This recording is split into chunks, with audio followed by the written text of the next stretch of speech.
about the life, how she found out about this beautiful treasure that we have as a Catholic, which is our faith.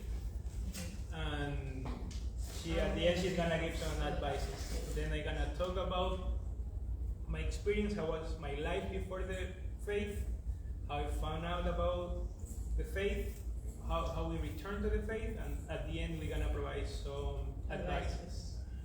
So, to start, we met in Guayaquil, Ecuador. We both are from Guayaquil, Ecuador. We are 35 years old. I am 35 and she's 34. 35? First try. Always remember your wife. Both 35. And we met in Ecuador. I was. We met when we were 21. I was 21 and you were 22. Yes.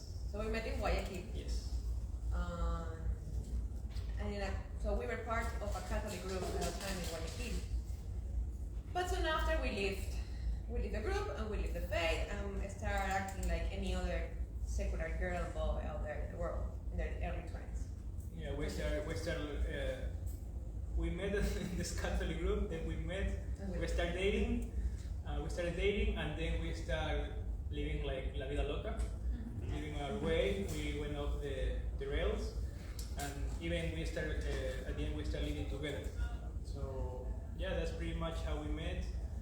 There is a lot of amazing points that we're gonna be sharing today, so I don't know if you wanna start talking or sharing. So at some point when we were in Ecuador, living in Ecuador, he decided to come to the US to do internship studies. So that's how we split, how we get separated. So I'm gonna start with my story. The story, by the way, I want to apologize in advance for my English. My accent is terrible. I'm gonna read this to ensure that, make my best that you will understand what I'm gonna say. So, the story of my conversion started in 2020 in the beginning of the pandemic. When they locked down the world, I was agnostic at that time. I was not against abortion, but I held some strong arguments against feminism and the anti-natural ABC rainbow agenda. With the opportunity to reflection that quarantine brought to our lives, I began to evaluate other social issues that bother me, like kids literally growing alone, parents leaving their children in childcare even before they are able to walk, consumerism, children growing up, single-parent families, politics, Catholic, church morals, and collapse. So I need answers.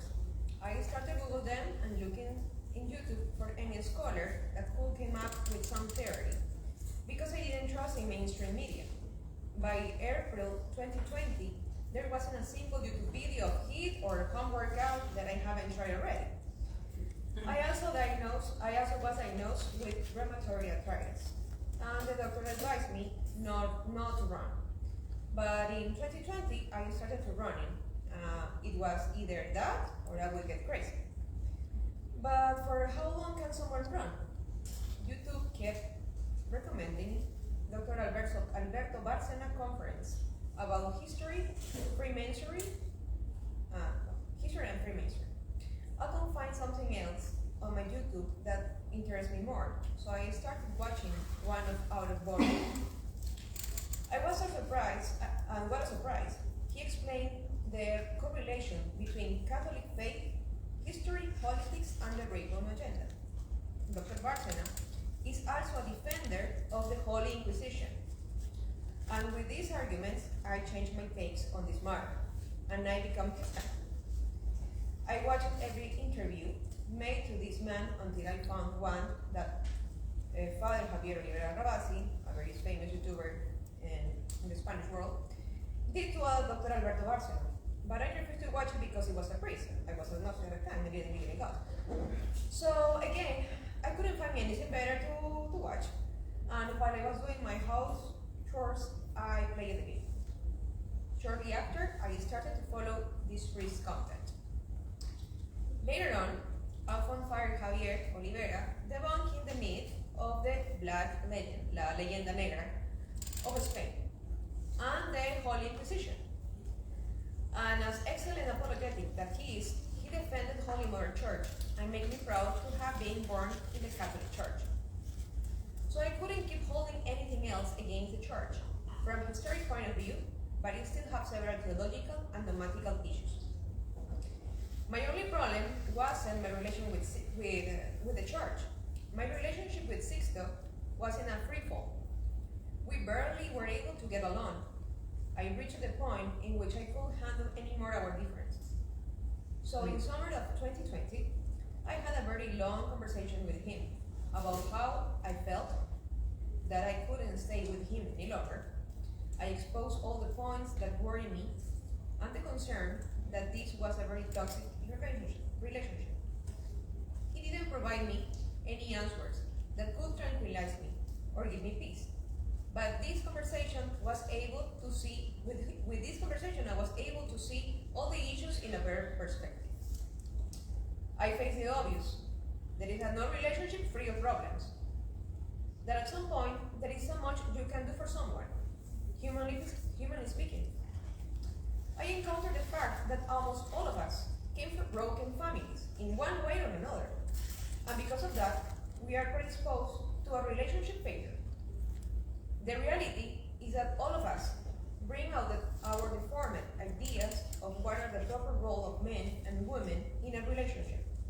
So, in this age and date, it's virtually impossible to come across with someone that isn't emotionally damaged, given the fact that all of us are sons and daughters of the same feminist and modernist society. Now, what I would do? Go from man to man until figured out that it's impossible to have a marriage? The natural response to this realization for someone who doesn't believe in God is to give up, to despair, is to think that matrimony doesn't work anymore, that love does not exist. At this point, I started to perceive that I wasn't that far from those church destroyers feminists. I remember asking myself, what if this is how every crazy feminist started? Most of those who defend anti-natural laws probably found themselves unable to pursue happiness, unable to pursue love. And in order to make their realities more bearable, they convince themselves that matrimony is an outdated institution. But I had a problem with that. I knew that ideology is destructive. Even from the economic point of view, it is unsustainable. So, because I didn't know what to do, I decided to call my grandmother. My grandma, at the time, was 90 years old. She's still alive. She lived in Guayaquil. I'm using WhatsApp to call her. I told her all these syllogisms before explaining it. I told her that I'm thinking divorce Sixto, since we got civilly married in 2019. Surprisingly, the over 2-hour call went perfect. The internet worked just fine. She understood all my worries and doubts. She consoled me and told me what to do. She said, "Listen, Maria Belén, you are going to kneel in a Catholic church, and when kneeled, you will say, 'God, I believe in you, increase my faith.'" Well, I replied with anger, "But Grandma, I don't believe in God." So she raised her voice and said, "I don't care. You are going to kneel down and say, 'God, I believe in you, increase my faith.' Clear?" Well, I did it. As can you imagine, or as can you expect, things didn't change right away, because faith is no magic. One afternoon, during this same summer, Sixto came across with Father Ripperger videos.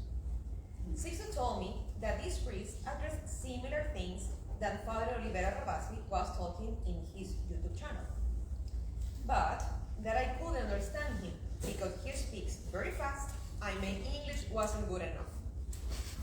So, as I do imagine, I took it as a challenge, and I wanted to prove Sixto that I was totally capable to understand those conferences. So I started watching them. Father Ripperger explained how good talks through the internet. He teaches about the acquired and supernatural virtues, the effects of sin, in the intellect and in the passions. He gave a philosophical, logical, and theological explanations of the existence of the devil, and also because he's an exorcist, he explained how the devil behaves and how he attacks, how the devil has been affecting people, generations, and nations through history. This information fitted like a glove in my scheme of things, because I was having the impression that all the madness in the world was orchestrated so perfectly that it feels like someone is behind the scenes. Well, basically, since the lockdown started, we have been watching all this Catholic content. I've been watching non-stop Father Reported videos until October. I found a talk about sorrowful mother, another one about virtues, and finally one in regards of confession. We have attended Mass in the traditional rite on Sundays. And even though I didn't agree with everything that the pastor said in his sermons, I had sympathy and respect for this man that talks straightforward what he thinks is the truth. I got impressed to hear a priest so faithful to the teaching of the church in a city like New York. I liked his coherence.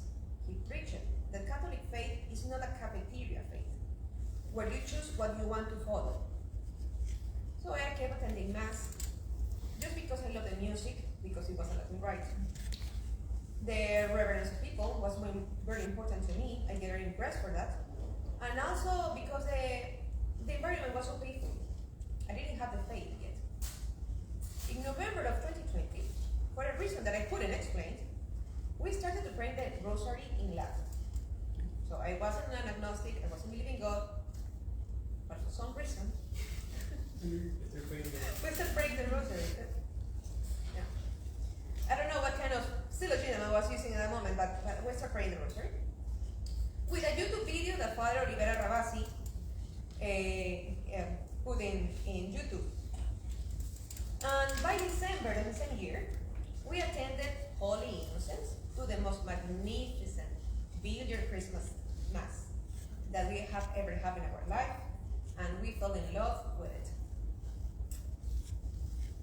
The new year arrived, 2021, and I was still watching again and again the videos about confessions and the most sorrowful mother. Because I feel the urgency to understand the meaning of those videos. Those thoughts started giving the fruit.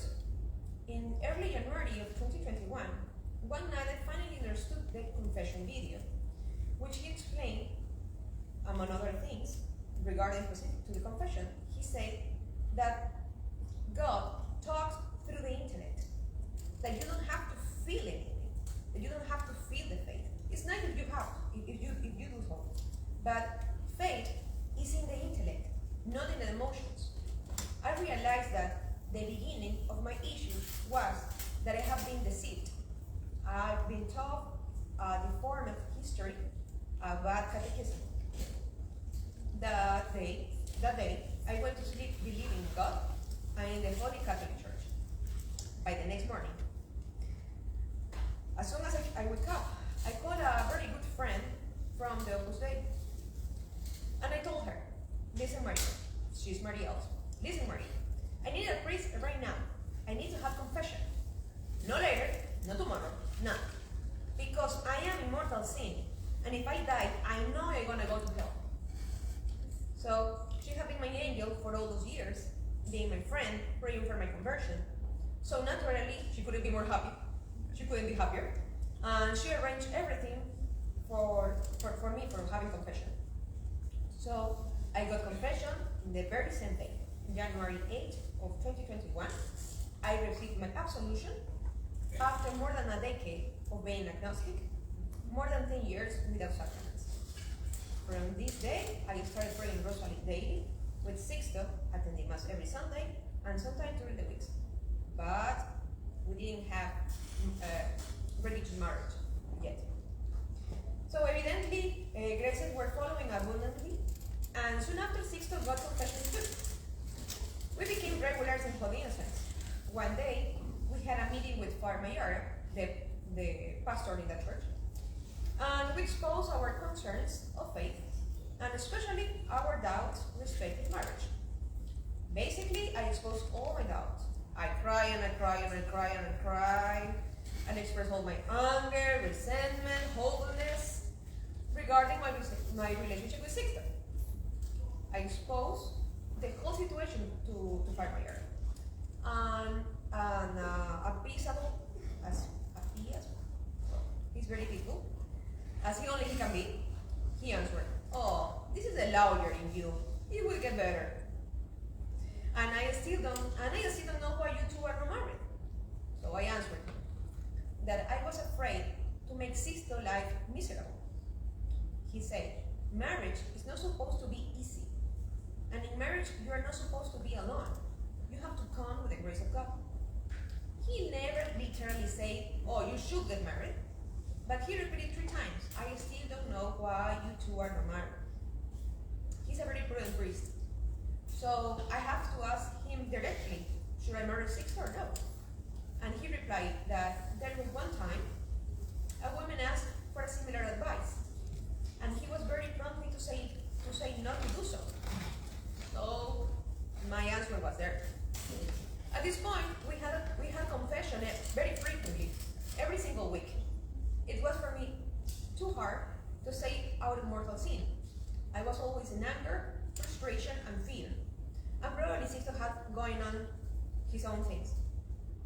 With the Sacraments, our relation started to smooth up. Or I should say better, became less proud and a little bit more humble. The meeting with Father Mayera gave me some peace of mind that this relationship is worth to fight for.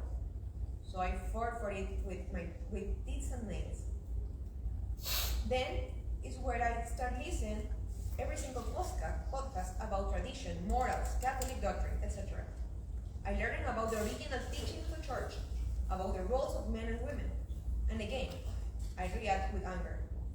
I heard Father Rupperger explain about the proper role of men and women in the context of marriage. And I didn't like what I have started to learn. I realized how deep was the modernism in me, and how it almost destroyed my life.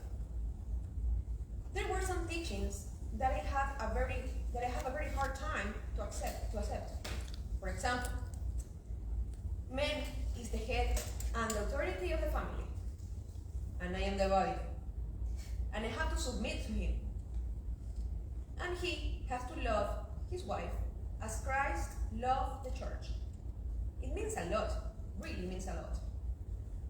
But I felt that wasn't possible for us, because he wasn't virtuous enough or strong enough to hold that office. In my opinion, he was too lazy and soft. On the other hand, I found that I lacked the virtues necessarily for having a good marriage. I faced that I wasn't willing to pay the price of having a good husband, because if I want this guy learns how to become a real man, it means that I have to learn how to become a real woman. And that requires sacrifice. Oh God, that was huge. I was a kind of girl that always knew better. I rather prefer to do the things by myself instead of letting him do it, because I was afraid of the pain that I must suffer as a result of his formation. I saw that there must be a way for him to learn without making me suffer. How wrong I was. The good Lord helped me to embrace the task. And as soon as I stepped back, he started to flourish beautifully.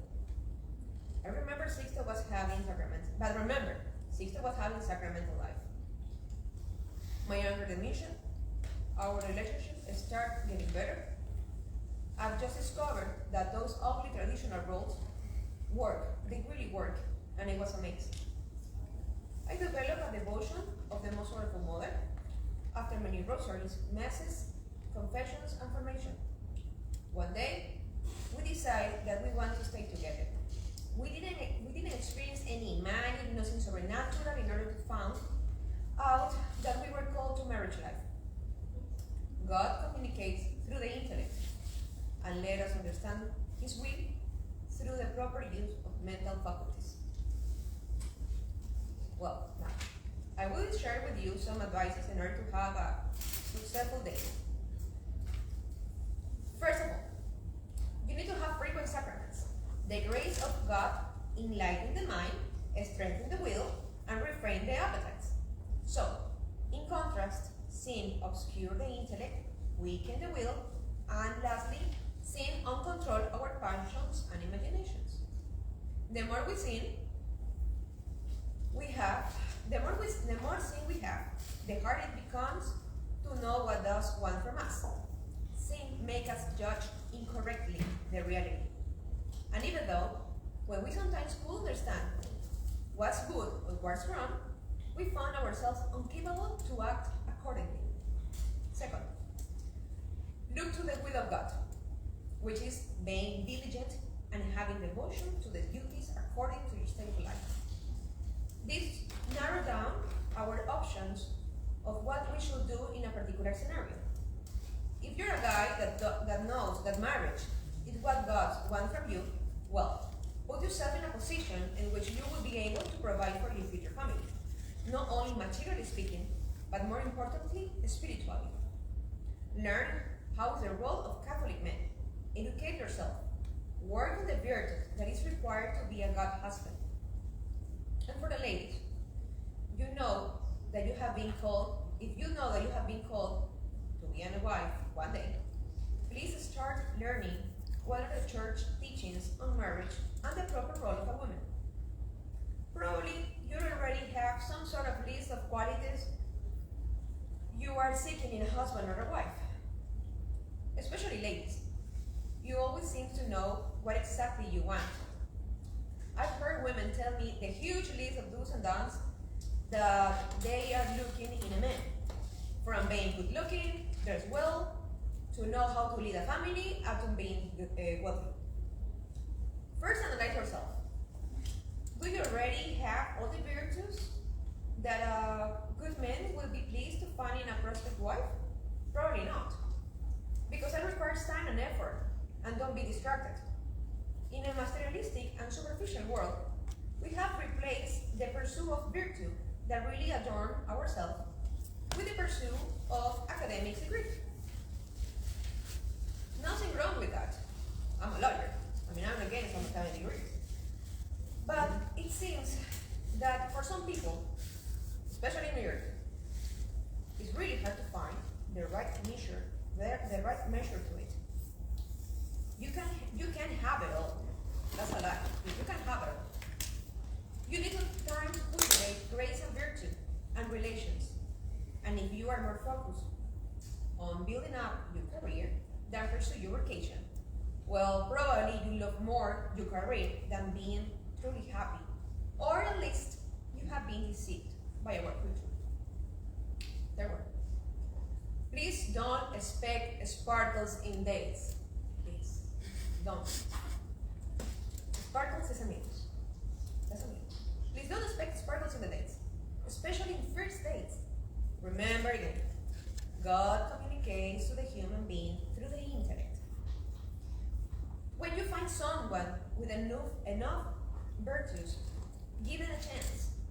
Don't expect butterflies in the first date. Get to know each other. Spend time together, like good friends. Talk about important things. Don't be so reserved with your wife.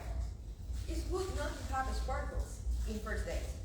That give you the opportunity to analyze situations with a clear mind.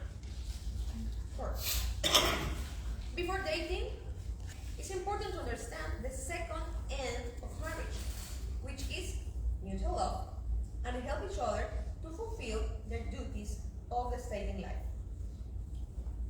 You don't want to date someone that is just like you. You need someone that complements you, that is different to you.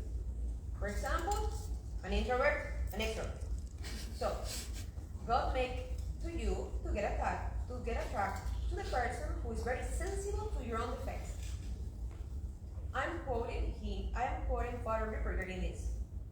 In fact, most people don't realize is that your spouse is primarily there to chisel away at your defects And it's interesting how good will give people a grace to see the defects of the spouse. So, when you date someone, keep that in mind. The person we marry is a person who is more sensitive to your own defects, and vice versa. Because remember, God wants saints. 5. The money issue. Money may be an issue, but not an impediment for courtship or dating. Remember that in the beginning I mentioned consumism as one of the social issues. Well, consumism will destroy a good prospect relationship. While it's true that a good man should accomplish his academic and professional goals in the correct time, it's also true that God will provide second opportunities to those that, for one reason or another, fail to achieve the necessary means to provide for their future family. Sometimes, it's not that a guy doesn't have enough to support a future wife. Most of the time, it's that both of them overspend, especially women. Society makes us believe that you have to keep up with the last trend, which every time seems to change more quickly. Don't you see? It's a trap.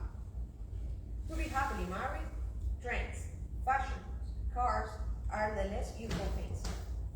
In the majority of the cases, financial problems is a matter of money allocation. People prefer to spend money really as a distraction rather than cultivate a meaningful relationship, or use their resources in things that bring health and well-being to the future family. So, if you really trust in God, if you really have faith, you will understand that God is the best father that someone can have. And always, He wants the best for us. And if you find a God that fits the requirements for a husband, but doesn't have the means to support a family, and for that reason you won't date him, think it twice. If you find yourself in a courtship knowing that the material means are insufficient for a family, or you discover that there are some emotional issues that will become an obstacle in the marriage or in the family, and for that reason you want to desist, reevaluate it. I've been there. The only thing that God wants from you is to make an act of love and trust in Him. God likes to choose the less capable people to pursue great things in life. So His power will shine. The couple will develop poverty of spirit, abandonment in the will of God, faith, among other virtues. God never will let you down. When we decided that we want to get married, we didn't have the means to do so. We didn't know what we would do if I got pregnant. So I say to the Lord, literally, and I said it in English in my mind, you want me to get married with this guy? And I don't want to live rejecting your plan. Because I know that whatever you want from me is the best thing that can happen to me. From now on, it will be your problem how we get out of this. For the first time in my life, I let my good Lord take care of it. That's all. Your part. My part.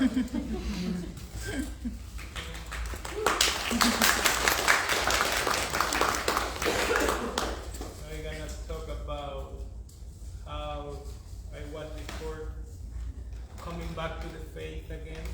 How I'm gonna talking as a couple. I always like to refer, because this journey started together and we stick together thanks to God. So if you hear me we, it's because I'm referring to Maria and I. So before the faith, or before coming back, I was the type of Catholic that only goes to church every Sunday, that doesn't pray, don't do anything, that only go to church. Because in Ecuador it's like a cultural thing. As soon as you're born, you get baptized, first communion, you go to a Catholic school if you have money, and from there, that's it. That's how to be a Catholic in 2 steps in Ecuador. It's very cultural. We didn't receive any proper catechism. Our religion classes were like, you have to love everyone, you have to be happy, and that's it. And Everything was related to happiness and love each other, love your sister, love everyone, love the animals, love the plants. There was nothing behind it, just love and don't worry. And that made me become like the good guy of the neighborhood. I was a guy that didn't cheat, never rob a bank, didn't kill anyone. Few lies, yes, but the white lies, I don't know if in English you have the same term, but nothing bad. It was a good son, stay at home, no crazy parties, like average guy in Ecuador. Again, so only God when I need it. Only when I need it. God, only when I have a problem, run to the church, kneel and pray. But if I have everything, never gonna pay attention to God. Never gonna turn my face to God. I'm gonna say, okay, I don't need you. I don't require your assistance. Because now I have a girlfriend that somehow I know I'm gonna marry. I have a good job.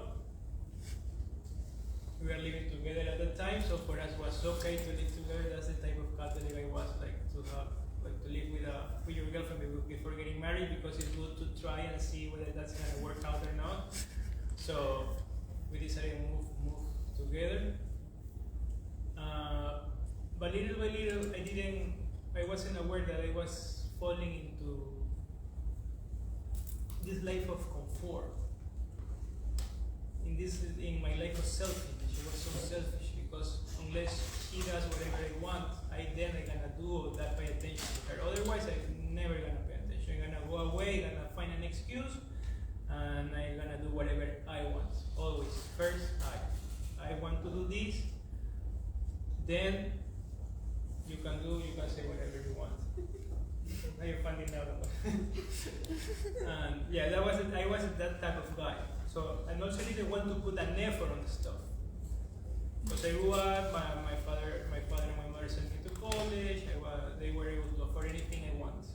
Basically, I never have to fight for anything in my life until that point. So I learned. Until I show up. Until you show up. And I didn't learn how to fight for the things I want. Because everything was given to me freely.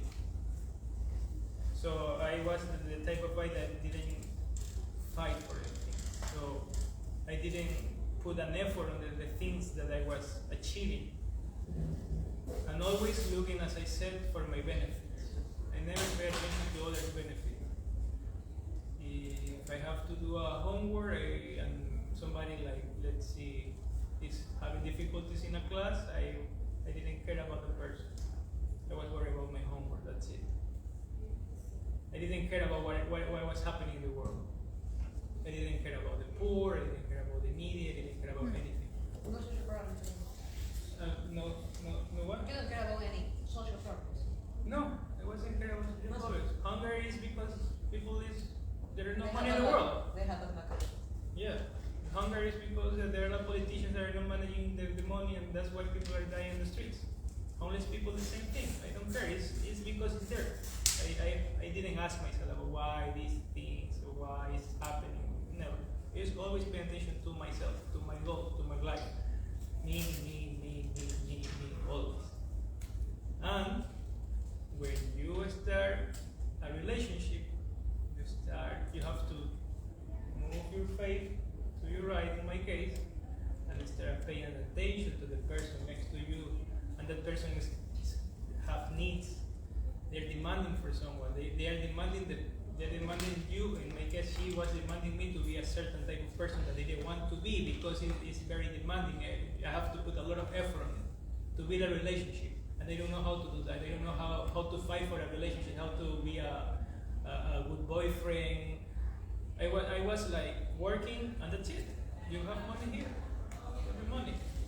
You wanna have an ice cream here, but we weren't having like a deep relationship. We weren't talking about real issues because I didn't want to face it. Because my inner self says, if you start facing this, it's gonna be a problem. You have to sacrifice yourself, and there is pain in the process. So then I moved to the US, she moved later, and then we started living together here. And in my country, we have our family, we have different things that kept us busy, but here we were like just the two of us, facing each other. Kidding each other. And then we started having problems because she started to tell me, okay, you have to change, you have to be a man, you have to do something, you have to be responsible for me. We're like kind of a family, even though we are not married, but it doesn't matter. Where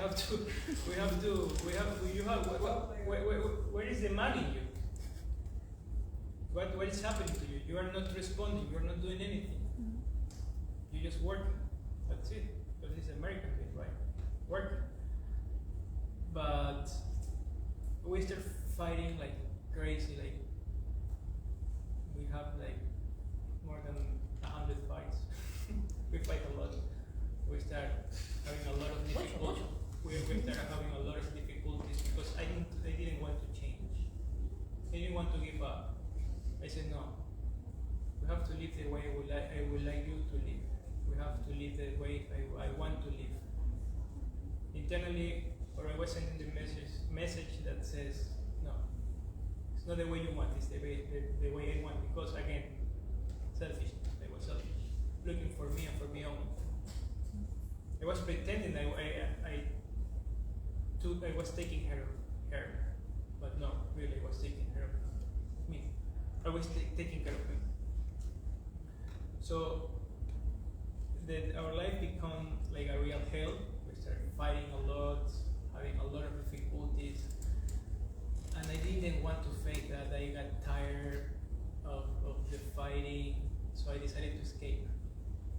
So what I did, I started working more hours, 10 hours a day, and I just show up during dinner time. I remember she was in the kitchen eating and I was in the table eating, or sometimes vice versa, but we never facing each other. But we were like on the verge of divorce, for say the least. I start, like if I have to, I sometimes I spend times in the car, like a lot of time in the car because our apartment was small, so I didn't have like a place where to run or where to escape. So I was going to the car and spend hours in the car, waiting for an hour where she is falling asleep, or waiting for her to, I don't know, to get into the bathroom to take a shower so I can go in again. Because I didn't want to fight, because that became our regular basis, that became our life, fighting. So I said, no, I don't want to fight. And I escaped my reality. I didn't face my reality, I escaped from it. So I started to, little by little, started to say yes to everything she wants. Oh, like do this, okay, yes. Do this, yes. Everything, yes.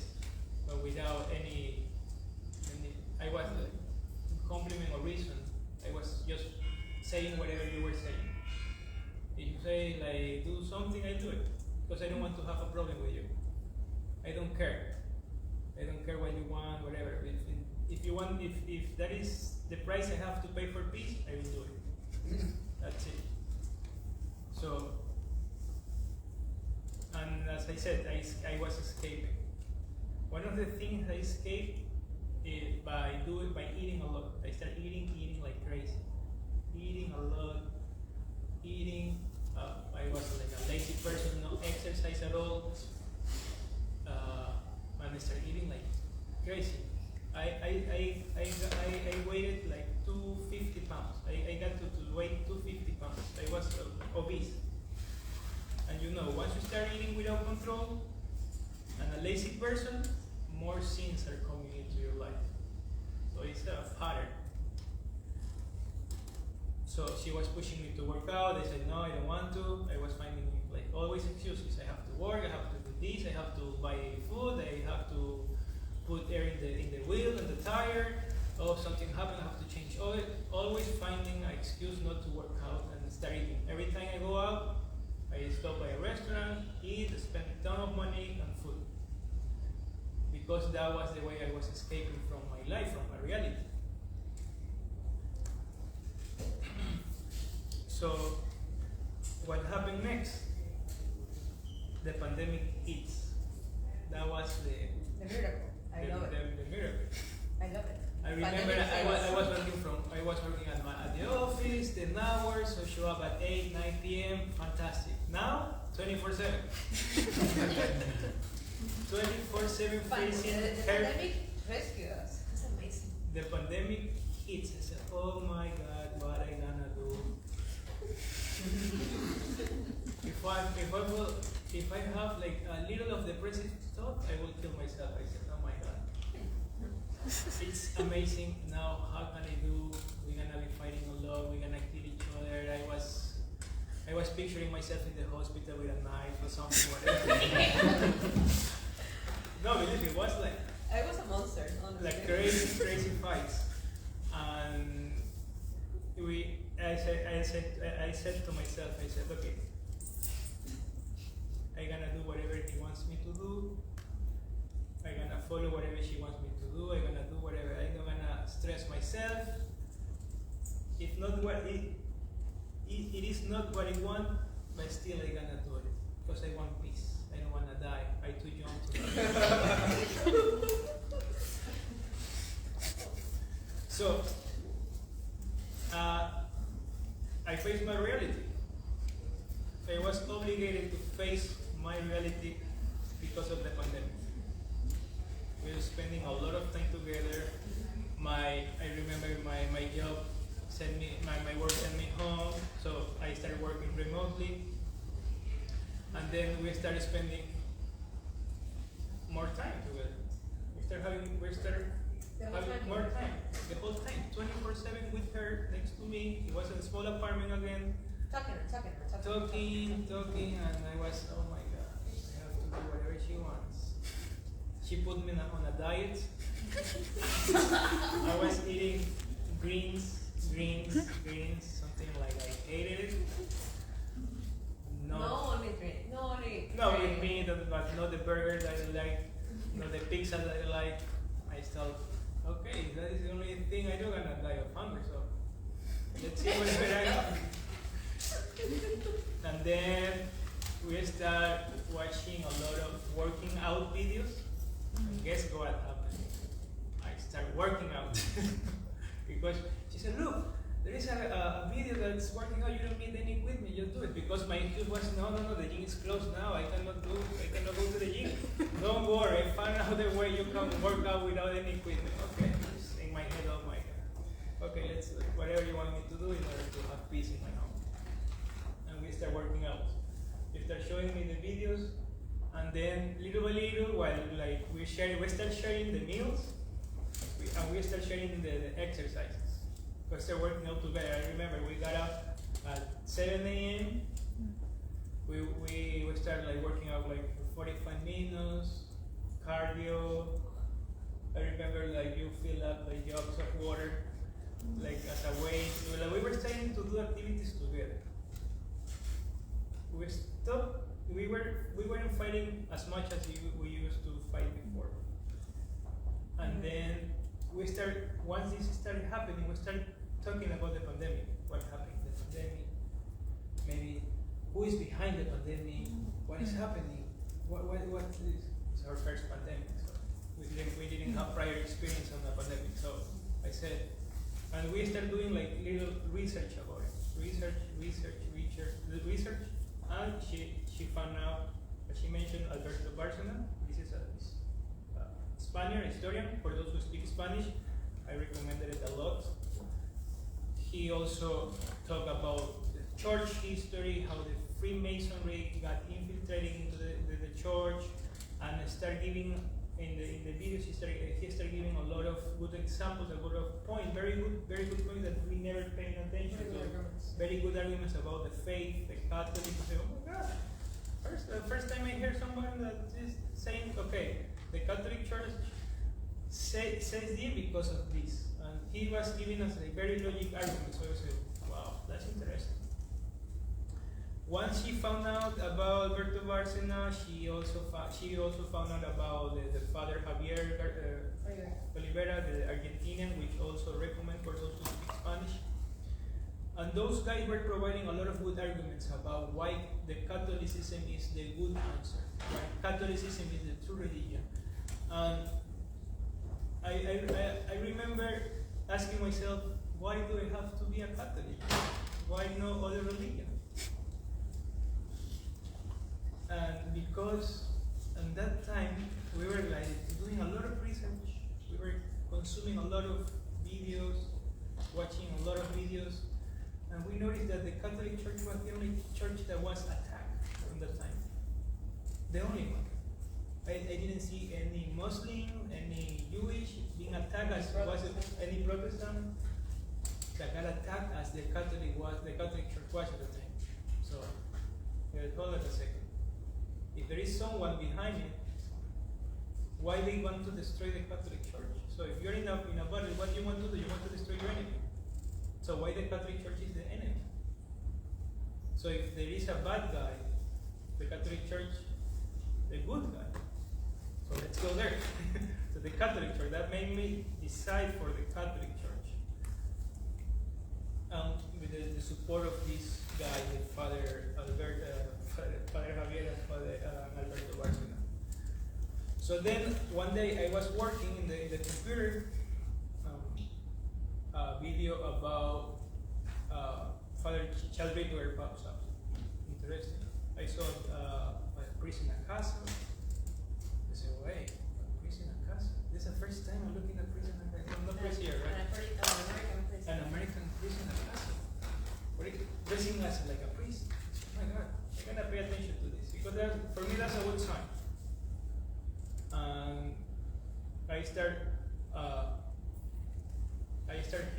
watching the video, and the video was about, which also recommends to all of you how to raise a man.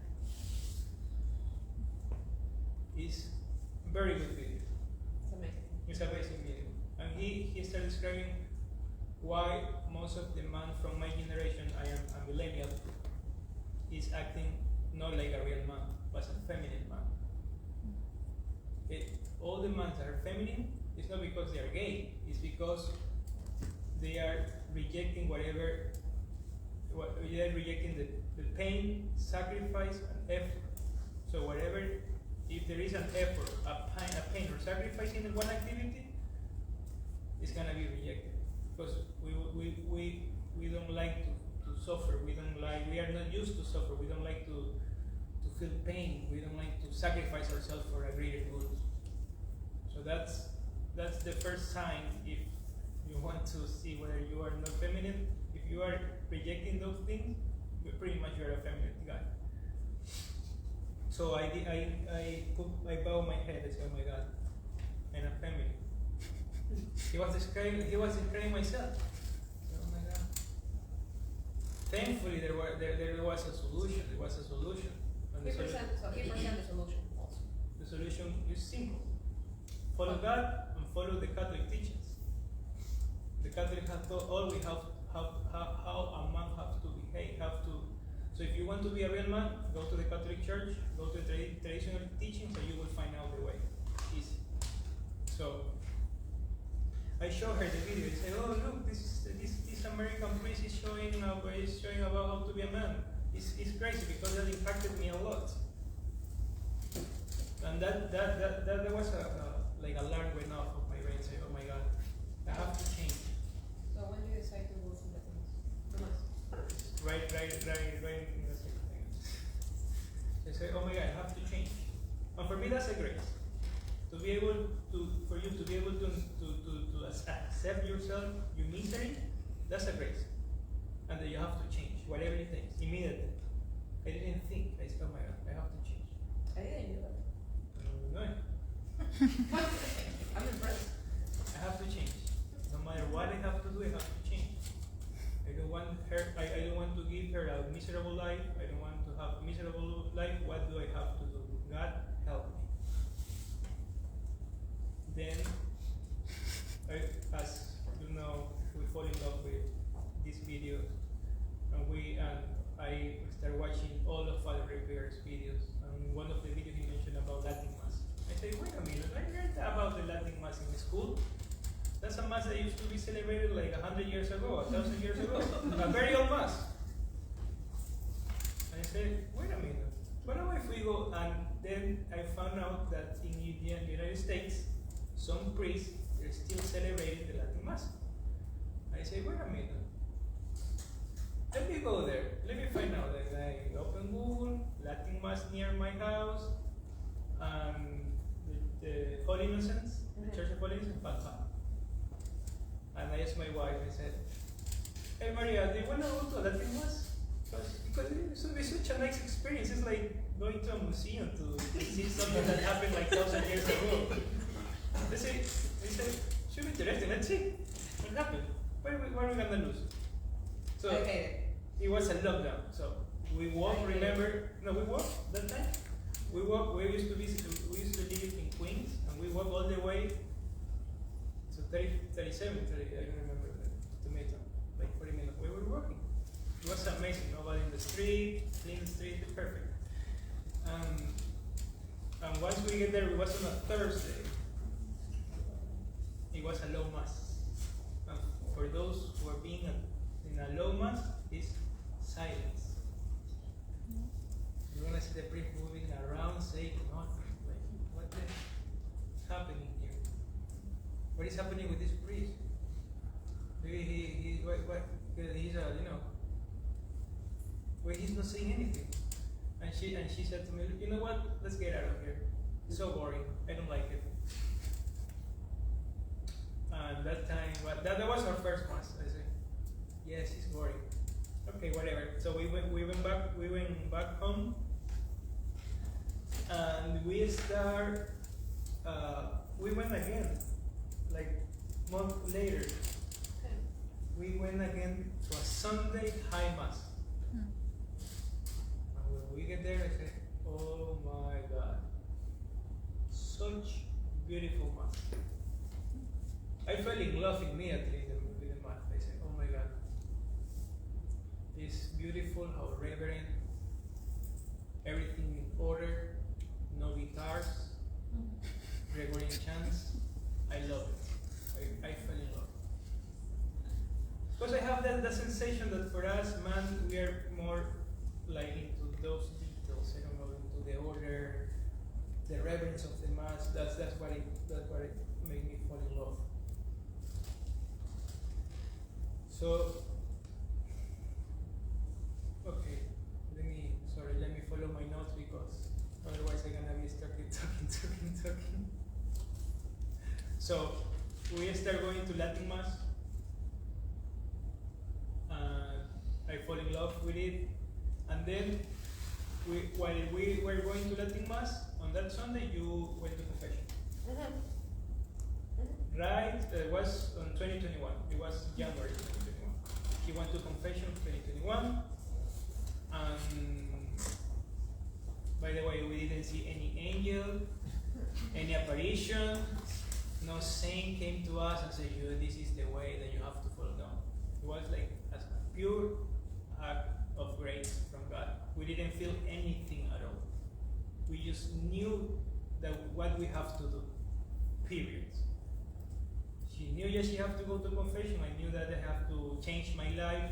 Because I want to give a better man to her. I want to be like the man she deserves, or the husband she deserves. She got into confession after 10 years. I got into confession, of course, after 10, 11 years. In Holy Innocence, I went to confession in Holy Innocence, and I didn't think about it. I just get into the line. Of course, I was thinking on my sins. I made a list.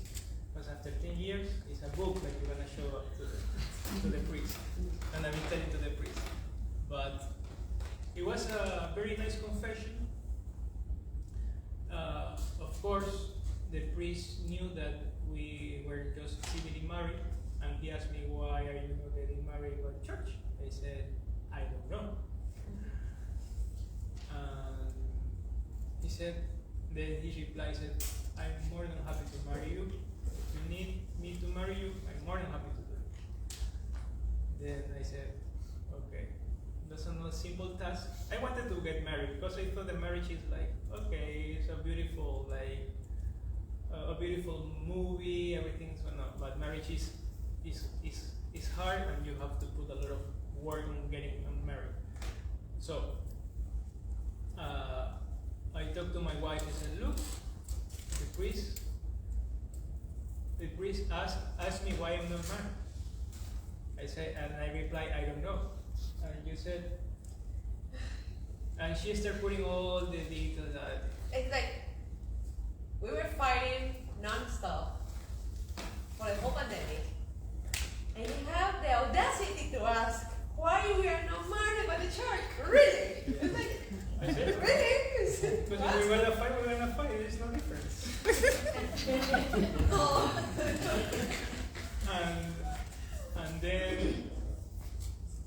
then at the same time she was talking with a priest from Opus Dei.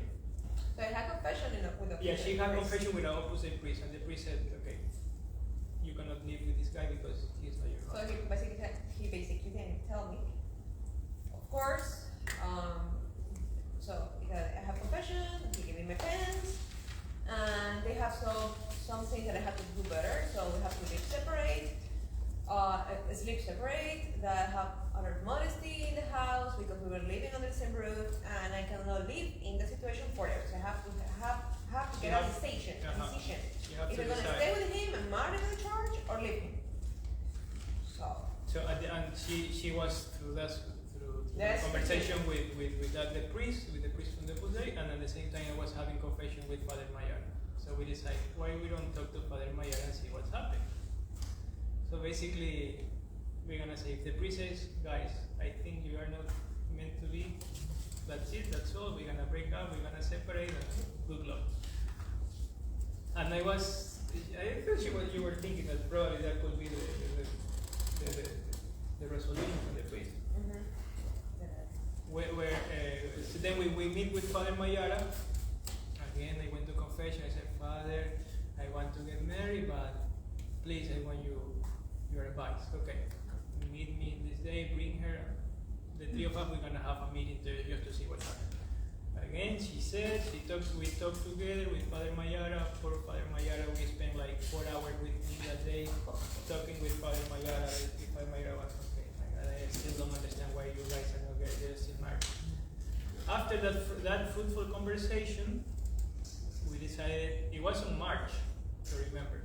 January, February, and March, we have the conversation about the marriage. And then finally we decided that yes, we are going to get married by the church. Again, no angel, no Virgin Mary, No, nothing.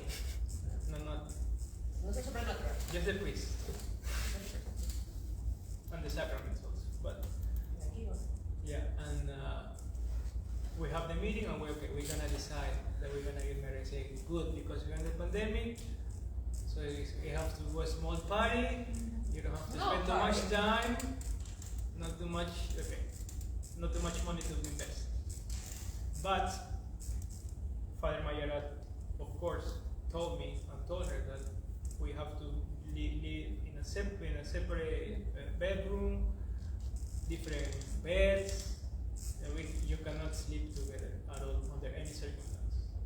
So the first recommendation was, if she Father Mayara asked me if I can live in another place or she can live in another place, but our case is very unique because we didn't have any other place. So she cannot be a homeless, I cannot be a homeless, we cannot be homeless.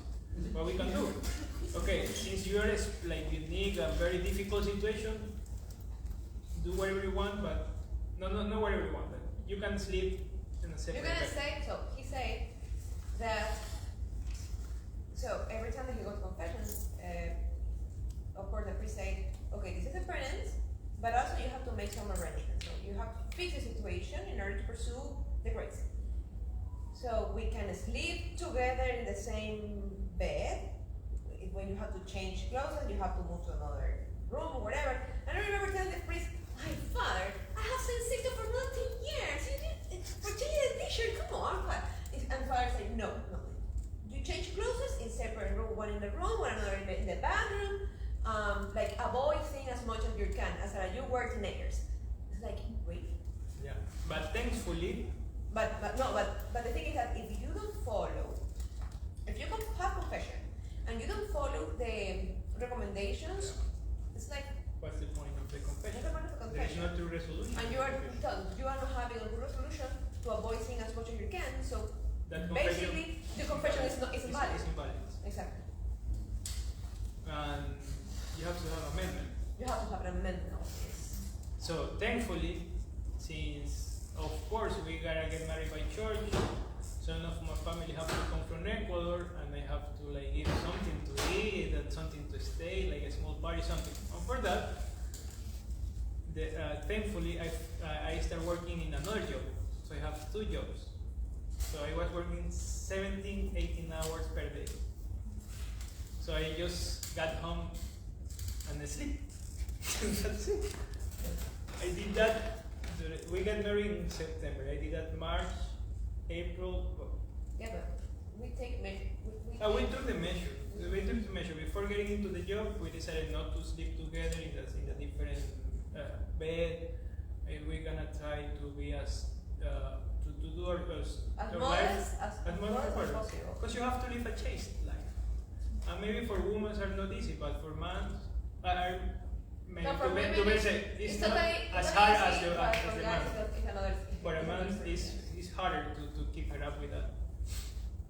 And well, thankfully, I started working, like as I said, 16 hours. I just got home just to sleep, and then and the sacraments and daily prayer. Daily prayer, So rosary, if you Holy want to Communion. pursue a life of chastity according to your state in life, if you don't pray daily, like at least one rosary, like one mystery, you're gonna be fried. It's impossible. For man, you have to be busy. Busy working out. No, for real. You have to be busy. You cannot have time to think anything. You have to be For busy. the girls, when you have a boyfriend, when you get a husband, the more occupied and busy is the guy, the better. I don't remember. Believe me. I don't remember the Pope that says that men are like bees, and from bees we become humans, and from humans we go to heaven. That's Through marriage. Through marriage. Yeah. So man is a little bit difficult just to be busy, work out, eat healthy, And also, pray. another thing is that we just discovered, like the church always teaches, like remember, in the past people used to fast and have abstinence every single Friday of the year. I don't know why church just removed that part. But that teach the normal Catholic that if you want to live a life of chastity, there are some other things that you have to take care of in order to pursue that. So if you all have your belly full of food, it's not gonna be easy. And you're always lazy, sit down, relaxing in the couch of your house, it's not gonna be easy. You have to work out, have an active life, eat healthy, going outdoors, have a prayer life, and have the sacraments. Otherwise, chastity is gonna be totally artificial. That's not the way to do it. thing.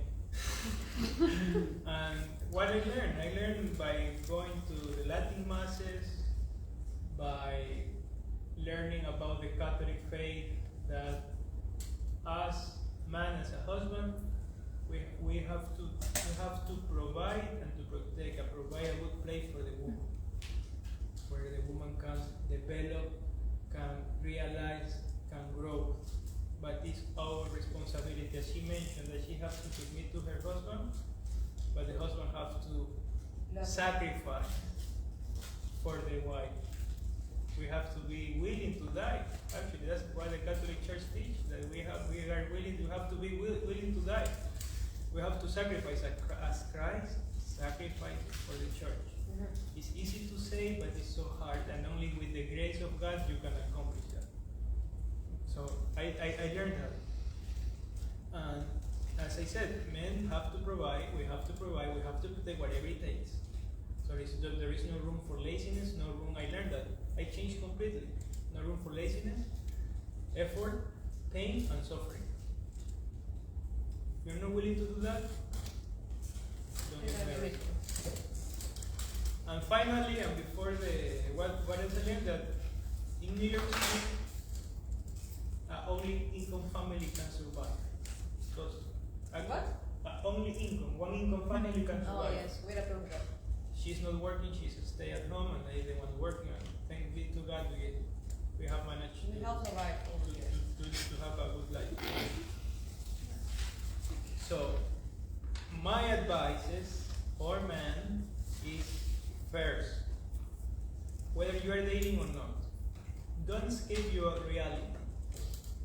You will be tempted to run away to escape. Some of them, they even can come into the Catholic faith, the Catholic Church, they can come to Mass, they can come to the Goretti group, whatever. But if you're not facing the reality that you are not gonna thrive in life.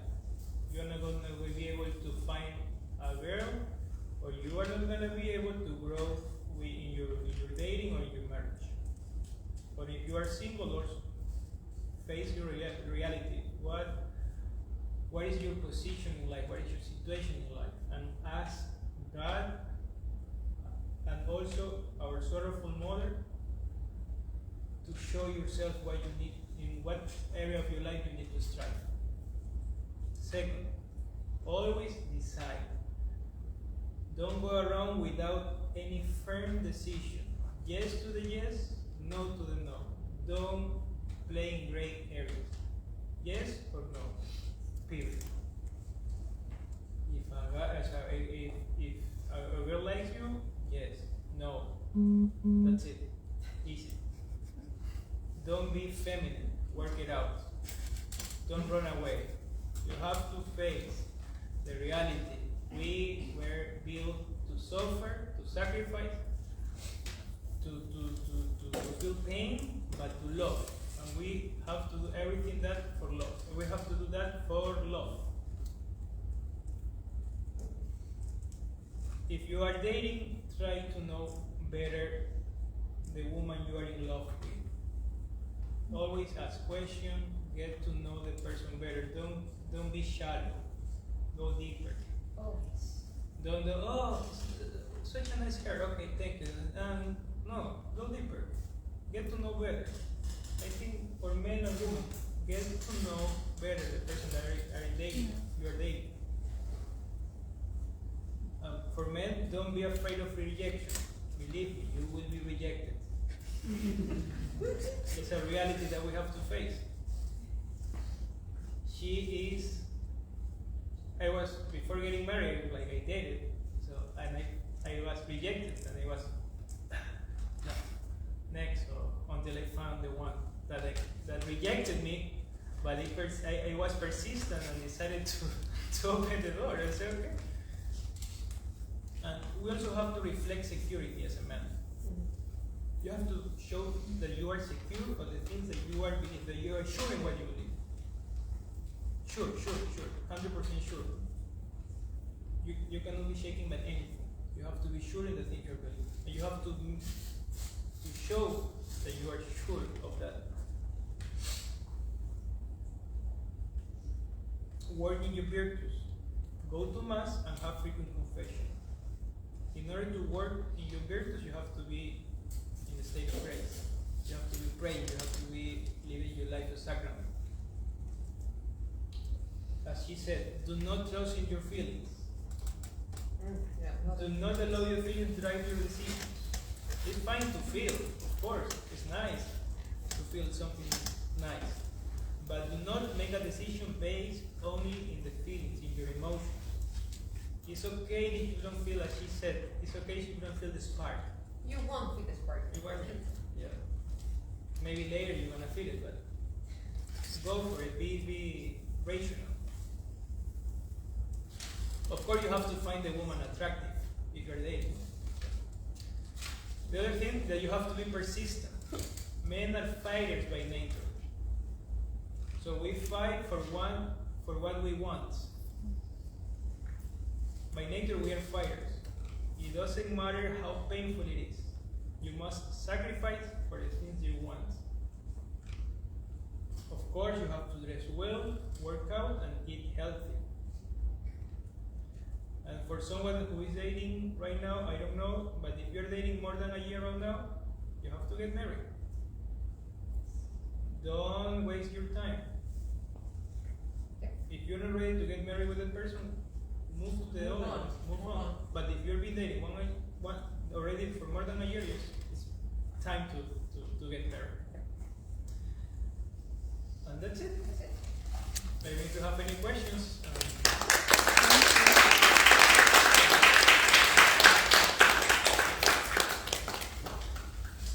Any questions? Any disagreement? What was the name of the priest that did the video? Father Chat in Spanish or in English? The one that you said, how to make a man. Oh, Chat Ripperger. Okay. Rippinger? Ripperger. R-I-R. Chipper. Ripperger. So if you Google chat, Father Chat, it's gonna finish Ripperger. Any disagreement? Okay, question. Thank you. How do you stay chaste within a marriage? Within the marriage? Within. Which is weird. After once you get after you get married by the Catholic Church. Right. Yeah. Well, there are forms you have to be chaste. First, you have to pray, and God will give you the grace to put your life in order, to mind in order, to heal you. First, you have Your to imagination or emotion? you have to heal your imagination, your emotions, because Your memories. Your memories. And one thing that is important is that you can go to our mother through the sorrowful mother, ask our sorrowful mother. Particular. Then Under you, that. and also there are many theologians that explain you how to be chaste once you get married by the church, because you cannot go bananas and do whatever you want. No, there is you have to follow certain things, and believe me, it works. There are you can.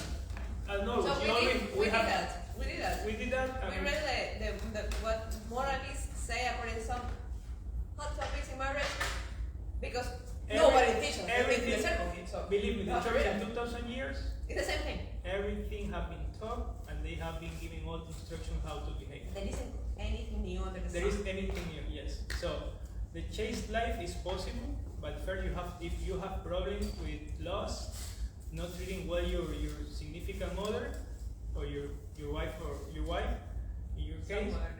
Yeah, then you have to heal first your emotional mind, and from there you can be chaste. You can talk to your wife. From there you pretty much by talking you're gonna be able to stay chaste by talking.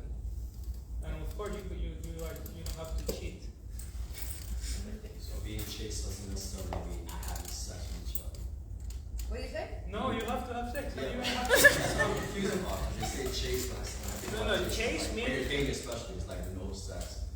Oh no, yeah, normally before we say getting married, no sex at all. Yeah, but after marriage, they say you have to stay So his chaste. question is that, of course, even though you are married, Even and if you're even married, though- you have to even live a chaste life according to the state of your life, which is a married. As a married man, you can live a chaste life. But of course, you can have sex, but you you can have to have- be chaste. yeah. And it's possible. I don't know if I explain myself. Yeah, you have to have sex. I think sometimes there is a misunderstanding between abstinence and And chastity. chastity. Abstinence, no sex. So you guys cannot. Like you can offer that for during Lent maybe. But chaste But that's- life that's- is. As a married person. Huh? As a married person. Exactly. As a married Exactly. married person. Yeah. But there's another whole topic. You need But to yeah, review the chaste is the to moralists. basically to respect your wife or your husband on the Well, marital life. social media is a good thing. I mean, I know that in Goreti group you talk a lot about chastity, I think, according to Eleanor. So if you're a guy, even girls, if you are, so you have problem with chastity, Instagram is not a good option, obviously. No, it's not a good option. There's no single post, reel of workout girls, like posting like routines of working out of the day that is not almost pornography. It's like, why? So why they have to show like the whole body almost naked in a weird positions in order to show out that you have to work out every day? Fine enough. Just after marriage, and we were talking, I just realized that I was totally adapt to that kind of thing, like watching all those videos, women working out, men working out, and then after many months I realized, oh, this is bad. So, but according to the question, like, well, how you keep chastity in the marriage? Check your social media. If it's a problem for you, just delete it. Yeah, I think that you have to go through a healing process in your mind. It's about healing process, and if you can avoid any social media for the man. Does anyone have any particular question about dating? Any question? No? Okay, come. Thank you so much, Maria and Sixto. appreciate your candor and candid talk to us today. We spoke about chastity in marriage. Can you talk with, I'm sure many have this point on chastity in a dating scenario. Chastity in dating. Well, I can speak as a man. Of course. Okay, so I don't have. Sorry, but after 14 years of comparison, it's been hard. No, but as a man, you have to be very, very careful. First, choosing the space, the place you are meeting your date. You have to choose the restaurant. If the restaurant has a good light. No, it's true. It's if the music, but for us men, how can I say it nice? we have to pay really attention to all these details just to try to live a chaste life while dating. Also, you have to talk to the person. And that's a good sign if the person wants you to do other things that you are not willing to do. That's a good sign just to don't go there. Don't go there.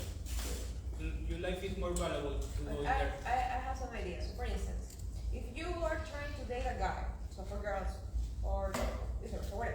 So if you are in your dating area, and you want to start dating someone, and you figure out, well, what would be a good environment to succeed in this date? So if you have a chaste environment, probably you're gonna have a good dating situation. So for instance, I don't get it because I have seen that in Instagram, like girls getting ready for the first date. Ton of makeup, the hair, the nails, the dress. It's like it's the first date. So keep it simple. Just go to a park. Have a walk in this around the city, talk a lot, like go to a museum, something like that. That is the most chaste way to know someone. Because if you go to a bar and you get drunk, get where it's gonna be the conversation. So or a bar or discoteca for Latino people. It's like no, I mean go to a park, go to the cinema, go to no cinema no. Go to the no. Go to a park. Have a walk around the streets. I don't know. Just walk around and be outdoors. Literally, it doesn't matter if it's winter time, it's spring, it's summer, whatever. Be outdoors. It's the most. It's cheap. It's easy. Don't require that much of makeup and style situation. So it's good. It's a good thing, and you keep it chaste. Of course, by praying and receiving the sacraments. That's the key. That's what helped us a lot. So pray, receive the sacraments, and then again the grace of God is gonna tell you where to go, how to behave while you are dating. I have a question for Maria. How did you know this was the man you wanted to be married to?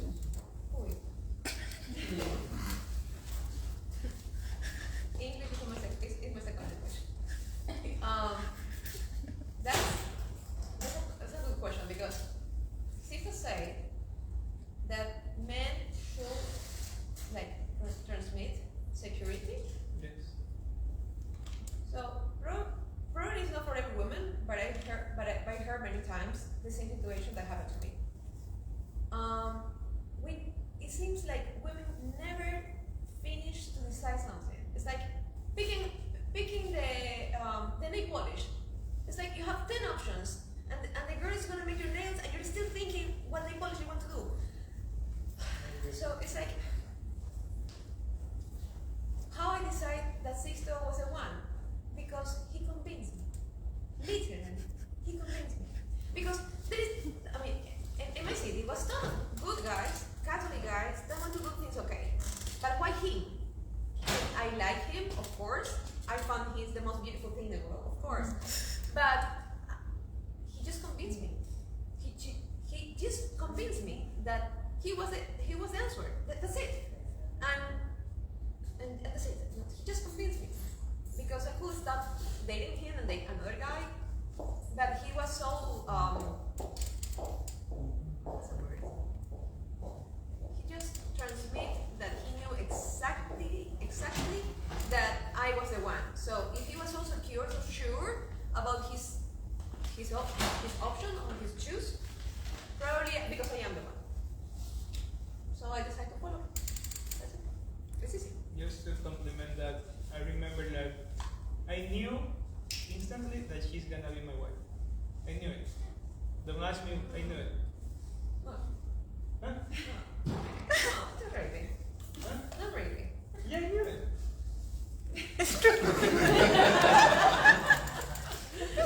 I knew it right away. When we were at your house, we were listening to music, and we were like sitting next to each other, and I hugged her and I said, where have you been? You are the one. Oh. And from that moment on, I pretty much was 1,000% sure that she's But gonna I be think my wife. that how a girl can decide if the guy is the one. If you cannot decide if the guy is the one, it's because he haven't decided that you are the one for him. As soon as he decides that he wants to stay with you, marry you, or start dating you, you will know it and you will want to follow him. It's that simple. Yep. Basically, the man leads The relationship. the relationship. Whether you like it or not. But, yeah. It is how it is. He's the one that's gonna tell you. Oh, and don't chase after him, because as soon as you start chasing him, it's gonna lose all the interest in it. Yep. All right. Done. Yes. Thank you.